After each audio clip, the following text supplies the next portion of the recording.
आप सभी जो मेरे सामाजिक परिवार के सदस्य हैं और यह वीडियो देखने वाले लोग जो अभी बन ही गए, जैसे ही आप वीडियो अपने देखना शुरू किया आप मेरे सामाजिक परिवार का हिस्सा हो गए।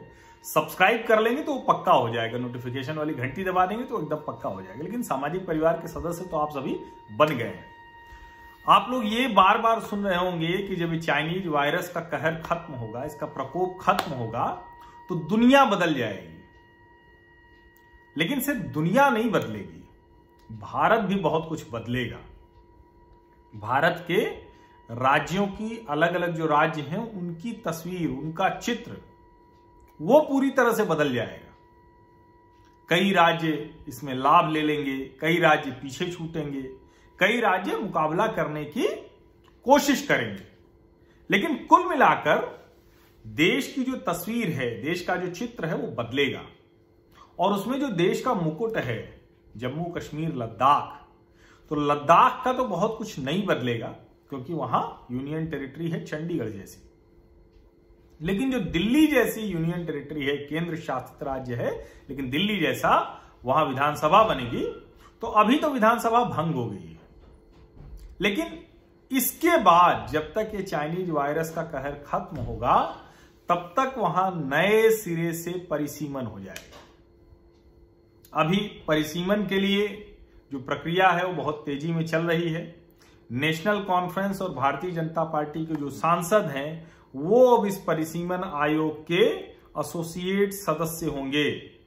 परिसीमन आयोग पर यह जिम्मा है कि वो नए सिरे से जो विधानसभा है उसका पुनर्गठन करे, यानी तय करे कि इतना इलाका होगा, ये यहां होगा, इतनी विधानसभाएं होंगी, किस क्षेत्र में क्या होंगी, ये सब उसके जिम्मे।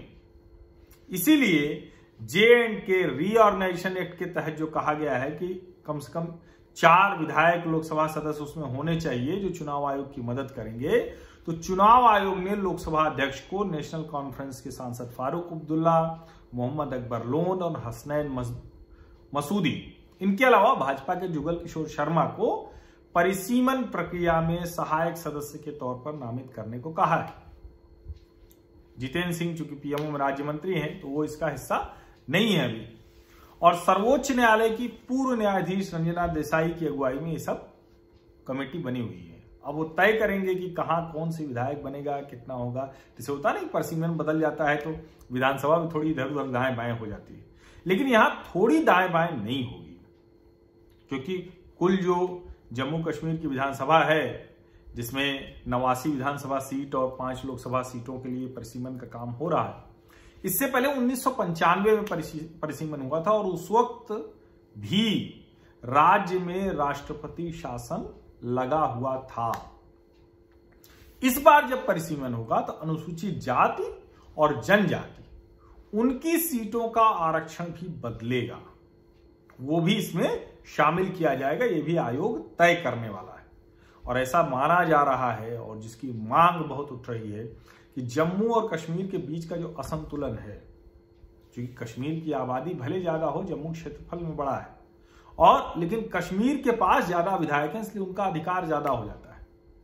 अभी जो ये विधानसभा भंग होने के पहले तक, खत्म होने के पहले तक जो स्थिति थी, जम्मू कश्मीर और लद्दाख में कुल सीटें थी 87, 2 विधायक होते थे नामित। 83 सीटें जम्मू कश्मीर में थी और जिसमें से 28 महबूबा मुफ्ती की पीडीपी के और 25 विधायक भाजपा की, यही दोनों मिलकर सरकार बना लिए थे। 15 थे नेशनल कॉन्फ्रेंस अब्दुल्ला साहब वाली और गांधी परिवार वाली कांग्रेस के 9 विधायक थे। तो ये स्थिति थी और दूसरे कई और निर्दलीय थे, कोई और थे। इन 83 में से 46 विधायक कश्मीर से चुनकर आते थे और 37 जम्मू से, यानी 9 विधायक कश्मीर से ज्यादा होते थे। और इसीलिए जब सरकार बनाने की बात आती थी तो कश्मीर का दबाव हमेशा रहता था। अब माना जा रहा है कि इस परिसीमन के बाद से जो क्षेत्रफल और जनसंख्या दोनों का मिलन है, उसके अनुपात के आधार पर जम्मू की सीटें बढ़ेंगी।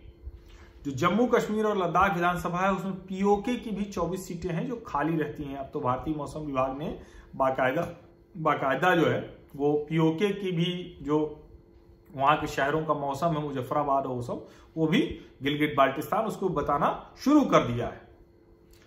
वो सीटें अभी भी खाली रहेंगी निश्चित तौर पर। अभी वहां चुनाव तो होने नहीं जा रहा है जब तक वहां ना आ जाए।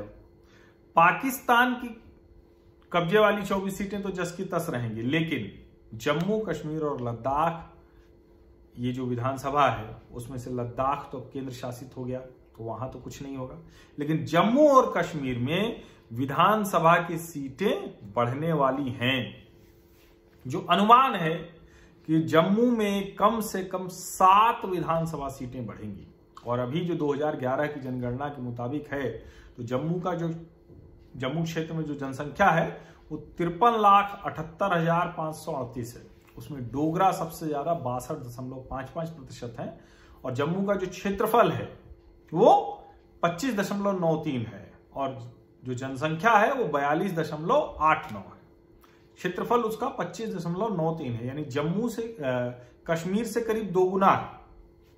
कश्मीर की जनसंख्या 68,88,475 है। इसमें 96.40 मुस्लिम है, यानी कश्मीर में न हिंदू है न सिख है, बहुत कम है। आप देख ही सकते हैं 3 पॉइंट समथिंग। और कश्मीर का क्षेत्रफल पूरे राज्य के क्षेत्रफल का 15.73% है, यानी वो 26% है, ये 16% से कम है क्षेत्रफल के लिहाज से। जनसंख्या हालांकि यहां ज्यादा है, वो 42.89 है, ये 54.93 है अगर क्षेत्र के हिसाब से देखें जम्मू और कश्मीर में।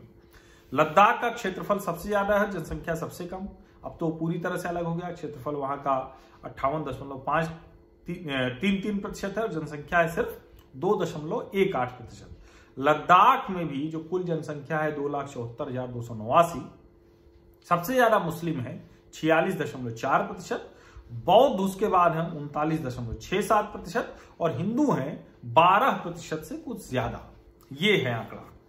तो लद्दाख तो चूंकि पूरी तरह से केंद्र शासित प्रदेश हो गया, वहां कोई बदलाव होगा नहीं, लेकिन जम्मू कश्मीर की विधानसभा बदलेगी।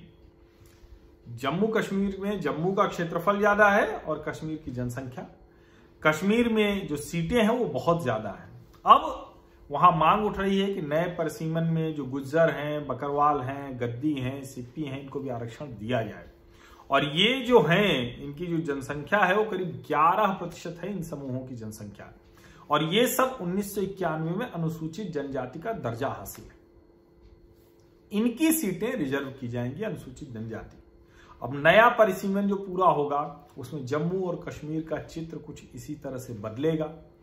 जो सीटों के लिहाज से कश्मीर घाटी का एक प्रभुत्व होता था वो शायद अब नहीं रहेगा, जो असंतुलन है वो दूर होगा और दोनों क्षेत्रों की शायद बराबर की हिस्सेदारी होगी और जम्मू में 7 सीटें कम से कम बढ़ जाएंगी, ऐसा माना जा रहा है।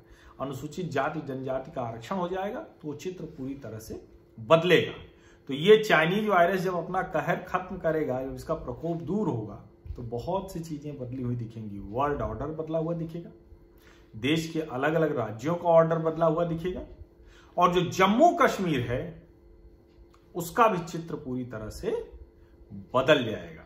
तो नजर रखिए, बहुत सी चीजें हैं जो बदल रही हैं, जो आपको तुरंत शायद न दिखे, लेकिन ये सब बदलाव लगातार हो रहे हैं, उसकी प्रक्रिया लगातार चल रही है। सब कुछ रुक नहीं गया है, थम नहीं गया है और अब तो देश भी खुल रहा है धीरे धीरे, जो 17 तारीख के बाद आपको सुनाई देगा। हो सकता है कि 30-31 मई तक लॉकडाउन रहे, 1 जून से तो ज्यादातर चीजें खुल जाएंगी, एहतियात भले बहुत ज्यादा बढ़ जाएंगे।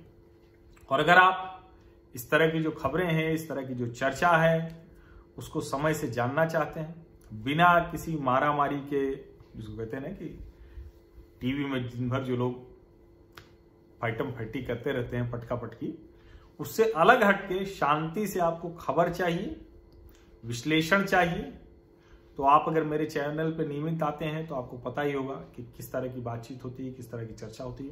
कोई भड़काऊ बातचीत नहीं होती, विभाजन वाली बातचीत नहीं होती, वो मैं करता भी नहीं। और चूंकि मैं सामाजिक परिवार आप सब लोगों को मानता हूं, कहता हूं, तो कोई भी अभद्र टिप्पणी, अभद्र अमर्यादित चर्चा, बहस भी यहां नहीं होती।